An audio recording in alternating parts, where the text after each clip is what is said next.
विठ्ठलाच्या पंढरपूर असेल किंवा आळंदी असेल, त्या ठिकाणी चालत चालत तहान भूक हरपून ज्या भक्तीने जातो, ती भक्ती शिवसैनिकांनी घेतली पाहिजे.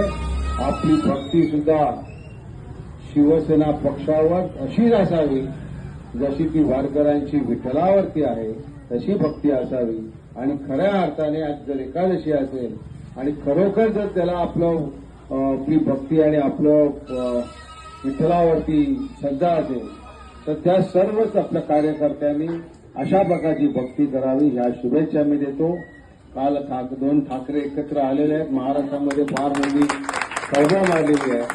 सगळ्यांमध्ये मराठी माणूस म्हणजे आप भी मराठी हो, तो बोलेंगे की आप मराठी नहीं, ऐसा नहीं. जो या ठिकाणी मराठी बोलतो तो मराठी, भले तुटकं मुटकं कसं पण येऊ दे, पण त्याला मराठी यायला पाहिजे. कळलं का? तुम्हाला येतं ना? आता ना तुला एक संदास, मग तो मराठी. आणि जो कोण मराठीचा जसा तो केडिया असेल फेडिया असेल, जी मराठी बोलणार नाही, मग त्याला आपला आवाज दाखव. पण आता या महाराष्ट्रामध्ये आपली ताकद निर्माण करण्याची शक्ती काल या 2 ठाकरेंनी केली आहे.